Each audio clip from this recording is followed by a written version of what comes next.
दिन दहाड़े अररिया सदर अस्पताल के ठीक सामने ये सारा तांडव होता रहा, मौत का खेल होता रहा, लेकिन प्रशासन के हाथ भी कुछ नहीं लगा। और जो शासन है, अगर आपको उसको ज्यादा चीजें आप दिखाएंगे कि सर आप इस पे जांच कीजिए या फर्जी नर्सिंग होम कैसे चल रहा है, ये चीजें कैसे संचालित हो रही हैं, तो प्रशासन आपसे ही उल्टा सबूत मांगेगा कि आप सबूत पेश कीजिए। जो लोग, जो अधिकारी हैं, उनके होश कब ठिकाने आएंगे। खबरें जब अखबारों में लिखी जाती हैं, खबरों में ये देखिए कि पक्ष लिखने के चक्कर में कि प्रशासन पे आप आरोप प्रत्यारोप सीधे नहीं लगा सकते हैं, आपके पास सबूत नहीं है, तो अखबारों में भी जो पक्ष लगाया जाता है, इसमें सीधे सीधे सदर अस्पताल के जो प्रबंधक हैं, विकास सर, आपसे भी हमारी कई बार बात हुई, आपने कई बार कहा है कि नहीं ऐसा कुछ नहीं, कोई बहला फुसला के कोई आशा बाहर नहीं ले जाता है, लेकिन जो पेशेंट सदर अस्पताल से बाहर जाता है वो कौन जवाबदेही तय करेगा। सदर अस्पताल से पेशेंट कैसे बाहर निकल जा रहा है? आप कह रहे हैं कि नहीं आशा बाहर नहीं लेके जा रहा है, कोई डरा के बहला फुसला के बाहर नहीं ले जा रहा है, कोई डराने धमकाने का खेल नहीं हो रहा। मैंने भी तो आपको आपके सामने ऐसे कई केसेस पेश किए हैं, लेकिन कहां पे हम लोग मजबूर होते हैं, हमारे पास कोई सबूत नहीं होता, अंदर की वीडियोग्राफी नहीं होती है, क्योंकि वो वहां पुरुषों का जाना वर्जित है या कैमरा हम लोग का वहां अलाउड नहीं है, हम लोग वहां वीडियोग्राफी नहीं कर सकते हैं, तो आप सबूत मांगते हैं। सबूत के अभाव में सारी चीजें, ये धंधा, गोरख धंधा आप लोगों का, आपकी मिली भगत से ये सारा कुछ, ये सारा तंत्र काम कर रहा है। हम लगातार हम ये कह सकते हैं, खुले आम आप पे आरोप लगा सकते हैं कि आप अपने पीसी के चक्कर में, सीएस अपनी पीसी के चक्कर में ये सारे फर्जी नर्सिंग होम को चलने का श्रेय दिए हुए हैं, आश्रय दिए हुए हैं, छत दिए हुए। इनके चक्करों में जो सही लोग, जेन्युइन डॉक्टर हैं, वो लोग मच्छर मार रहे हैं। दलाली इतना चरम सीमा पर है कि जो सही लोग हैं, सही डॉक्टर हैं, जहां सही से इलाज हो सकता है, पेशेंट वहां तक नहीं पहुंच पा रहा है। आप देखिए कि अखबारों में भी खबरें लिखी जाती हैं तो आधी अधूरी खबरें हैं। क्यों भाई? जो पेशेंट है, जो पेशेंट मर गया है, उसका सौदा जो है 1 से 1.5 लाख में उसके जान की कीमत है। महज 1 से 1.5 लाख में सेटिंग हो जा रहा है, लोग एफआईआर दर्ज नहीं करवाते हैं। पुलिस का भी पक्ष इसमें आज के हिंदुस्तान में भी छापा गया है, प्रभात खबर में भी छापा गया, और भी जो अखबार है वो सारे अखबारों में छापा गया है। अखबार की कटिंग आप अपनी स्क्रीन पर देख लीजिए, वीडियो को पॉज करके पुलिस का पक्ष पढ़ सकते हैं। आप देख सकते हैं कि जब पुलिस कोशिश करती है कि शव का पोस्टमार्टम करवाया जाए, ना तो लिखित कोई शिकायत करवाई जाती है, ना तो परिजनों द्वारा यह इजाजत दी जाती है कि शव का पोस्टमार्टम हो। आखिर यह तंत्र कैसे काम कर रहा है? इसमें कई लोग शामिल होते हैं। अखबारों की कटिंग को आप जूम करके, वीडियो को पॉज करके पढ़ लीजिएगा, लेकिन ये पूरा सिस्टम कैसे काम करता है इसको समझने की जरूरत है। कल जो दिन दहाड़े हुआ है, 22 तारीख को, 22 फरवरी 2025 को, जो सदर अस्पताल के ठीक सामने अल्सम्स मार्केटिंग कॉम्प्लेक्स है, वहां जो कितने नर्सिंग होम चल रहे हैं, यहां हो क्या रहा है कि नर्सिंग होम में डॉक्टरों को ला करके, एक डॉक्टर का मुखौटा दिखा करके, बोर्ड लगा करके उद्घाटन करवा दिया जाता है। बहुत सारा नर्सिंग होम ऐसा भी है जहां डॉक्टर भी नहीं बैठते हैं, नर्स और कंपाउंडर के जरिए ऑपरेशन किया जाता है, लेकिन कोई देखने वाला नहीं, कोई बोलने वाला नहीं है। फर्जी नर्सिंग होम अररिया में इतना हो चुका है, अगर इसके खिलाफ आप बोलिएगा, ये लोग आपके मुंह को बंद करवाने की कोशिश करेंगे। अगर आप प्रशासन के पास जाइएगा, प्रशासन सबूत मांगेगा। भाई आपका काम है, सबूत जमा करो ना, कौन लोग है, जांच करो ना। कोई नर्सिंग होम सील होता है आधे घंटे में, 1 घंटा में कैसे खुल जाता है? आखिर उसी मार्केट के सामने, सदर अस्पताल के सामने बापू मार्केट है, लोग ये भी कहते हैं कि वो बापू मार्केट नहीं है, डाकू मार्केट है। कैसे इतना गोरख धंधा वहां चल रहा है? सही डॉक्टरों के पास मरीज क्यों नहीं पहुंच पा रहा? या सदर अस्पताल से डिलीवरी पेशेंट बाहर कैसे निकल रहा है? इसको सीएस को और मैनेजर को जवाब देना चाहिए। आप बेशर्मी से हिंदुस्तान में आपका बयान छपा है कि नहीं, सदर अस्पताल में ऐसा कोई काम नहीं हो रहा है। आपको शर्म आनी चाहिए कि अररिया के लोगों की जान के साथ आप खिलवाड़ कर रहे हैं और बेशर्मी के साथ कहते हैं कि नहीं, सदर अस्पताल में ऐसा कुछ नहीं हो रहा है। मेरे पेशेंट के साथ हुआ था, अगर हम वक्त पे नहीं पहुंचते तो जिस तरह से अंदर में तंत्र चल रहा था, वो डरा धमका करके पेशेंट को मेरा बाहर लेके चला जाता, ऑपरेशन करवा देता। जब हमने आपको फोन पे शिकायत की थी तो आप आए थे, आपने कहा कि नहीं ऐसा कुछ नहीं है, आपके लोग आपको गलत रिपोर्ट कर रहे हैं। जो चीज हमने अपने आंख से देखा है, शुक्र मनाइए कि वो चीजें रिकॉर्ड नहीं हो पाती है। अगर रिकॉर्ड हो जाएगी तो प्रशासन और अस्पताल प्रबंधन का पोल खोल के रख दिया जाएगा। आप लोग चाहते कि नहीं मीडिया सिर्फ आपकी पॉजिटिव साइड दिखाए। पॉजिटिव क्यों दिखाए भाई? उतने लोगों के जान का सौदा आप करते हैं। क्या ये पदाधिकारी भी मजबूर हैं? क्या इनके पीछे भी काफी सफेद पोश लोग शामिल हैं इन हत्याओं के पीछे? जब आप किसी की मौत हो जाएगी तो उसके बाद वहां, ये तो आपको बताया कि आशा जो है वो पूरा वो बाउंड्री बांधती है कि किस तरह से आपको डराया जाए, धमकाया जाए। पेशेंट के परिजनों को सोचना चाहिए, अरे भाई सदर अस्पताल में अगर नॉर्मल डिलीवरी नहीं हो रहा है, सिजेरियन का भी ऑप्शन अवेलेबल है। तुमको कौन बताएगा? अकल का ढक्कन खोलो। कोई लोग अगर समाज का आकर के तुमको सामने से समझाने की कोशिश करता है तो तुम लोग उसको ही गलत साबित करने की कोशिश करते हो। लेकिन आदमी समझाए भी कैसे? अगर खुदा ना खास्ता ऊपर वाला ना चाहे, अगर किसी के समझाने बुझाने पर सदर अस्पताल में लोग रुक गए, अगर किसी ने बाय द वे किसी की जान चली गई, तो कौन अपने सर पे जिम्मेदारी ले? कौन अपने सर पे बोझ ले? कौन अपने सर पे इल्जाम ले कि उसी के कहने पे वहां रुक गए, नहीं तो हमारा पेशेंट बच गया होता?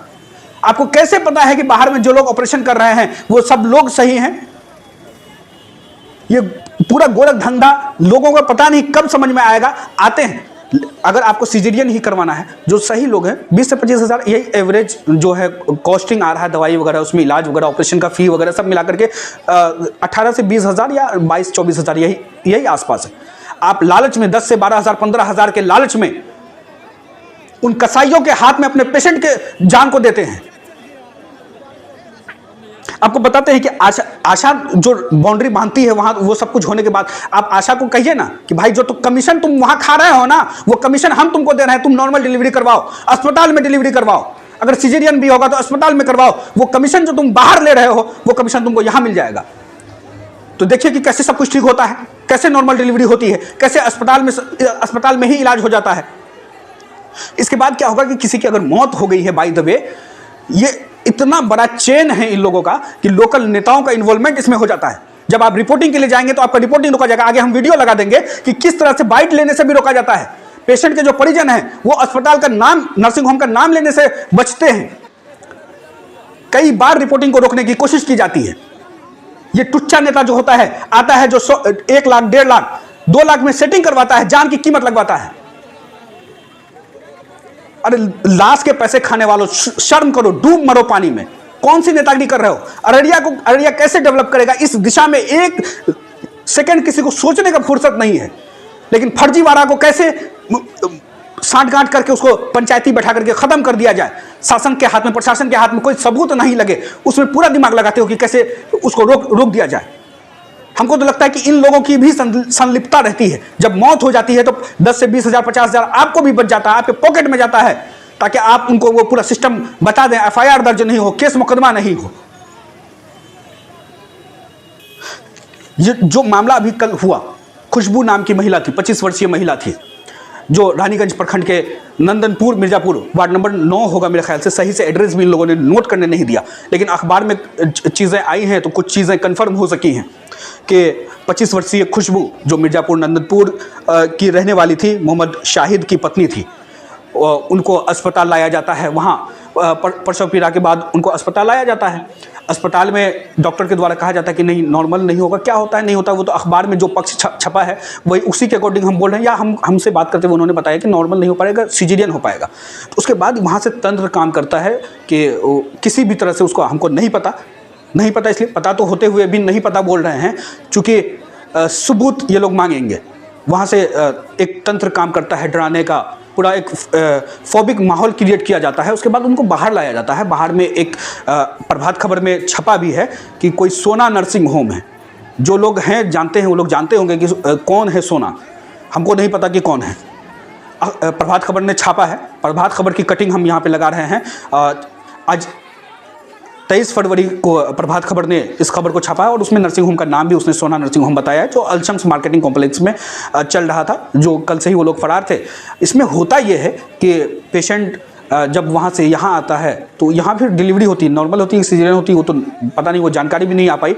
उसके बाद उनकी ब्लीडिंग नहीं रुक पाती है। ब्लीडिंग नहीं रुकने के क्रम में फिर उनको यहाँ से रेफ़र कर दिया जाता है, पूर्णिया ले जाया जाता है। वहाँ फिर रास्ते में या पूर्णिया पहुँचने के बाद वहाँ उनको मृत घोषित कर दिया जाता है।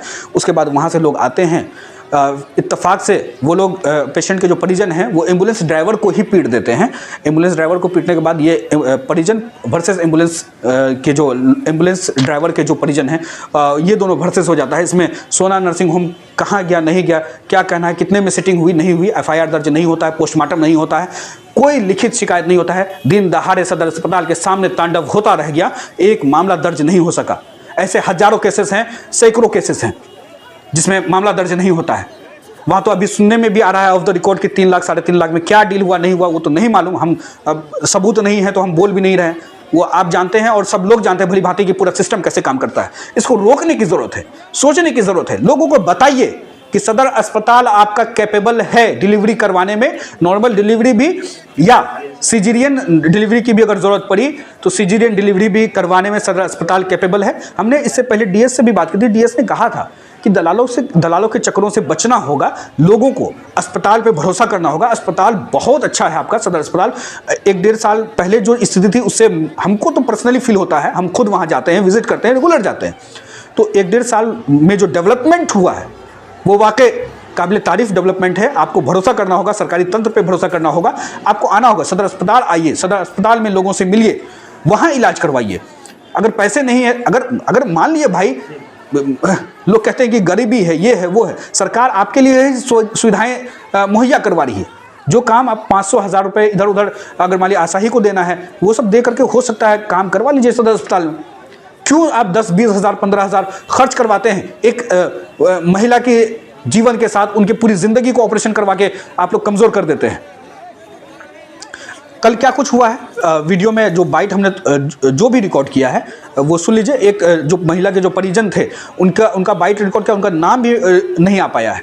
जो कुछ भी हुआ है वीडियो में सुन लीजिए। क्या हादसा हुआ सर? कल 10 बजे दिन में ये लोग लेकर गए सरकारी हॉस्पिटल में, तो रात को 10 बजे सरकारी से प्राइवेट में रेफर किए। प्राइवेट में रेफर किए, इसको सुबह 5 बजे डिलीवरी किया।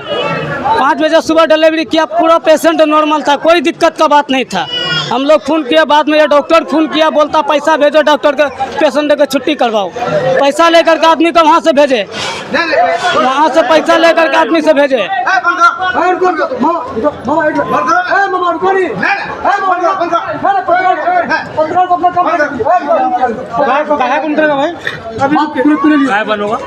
समय देंगे आप लोग। अरे रुकिए ना, दे रहा है, आधा हो गया।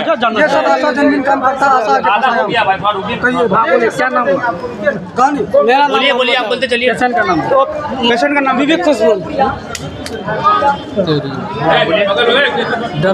तो लेकर के आया 5 बजे तक इसका डिलीवरी किया, बिल्कुल नॉर्मल था। 5 बजे का बाद ये जिसका ये बिगड़ा, तो हम लोग पैसा लेकर के भेजे इसको छोड़ाने के लिए कि छुट्टी करवा करके लाएगा। 10-11 बजे का टाइम में हमको फ़ोन गया है कि आपका पेशेंट के ब्लड नहीं रुक रहा है। 10-11 बजे हम लोग यहाँ से आए तो एक बार डॉक्टर बोला कि कुछ नहीं होगा। रुकिए ना भैया, कहाँ से कर रहे हैं आप? कहाँ तो भूल गया रुकिए आप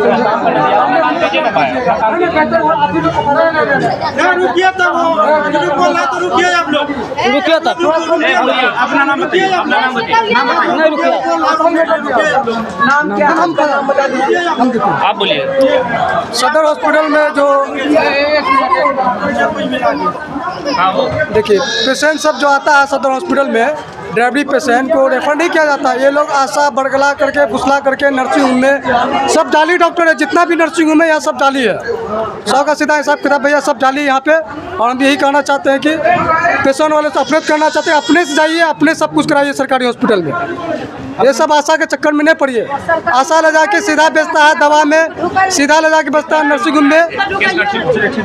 नर्सिंग होम तो ढेरी नर्सिंग होम है, आप किसका नाम लेंगे? MD सद्दाम हुसैन, गढ़ मिर्जाबाग। मेगा मीडिया बिहार के इस वीडियो को ज़्यादा से ज़्यादा शेयर कर दीजिए। खून अगर खौलता है तो लोगों को समझाइए। हमारे YouTube चैनल को ज़्यादा से ज़्यादा सब्सक्राइब कीजिए, फेसबुक पेज को फॉलो कीजिए। हमको मालूम है कि हो सकता है कि हमारी इस वीडियो को भी रिमूव करने की जैसे कल रिपोर्टिंग को रोकने की कोशिश की गई, इस वीडियो को भी हटवाने की पैरवी की जाएगी। लेकिन ऐसा है कि हम हटाने वाले नहीं हैं। जिनको जो चीज़ खोने के लिए है वो अपना सोचे। भाई आपकी आमदनी रुकेगी, क्या होगा नहीं होगा वो तो आप जानिए। और प्रशासन को भी चाहिए कि भाई आप अपने जो सबूत का जो ढिंडोरा पीटते हैं कि हमारे पास सबूत होगा, लिखित शिकायत होगी, तो आपको सरकार ने इतना पावरफुल क्यों बनाया है?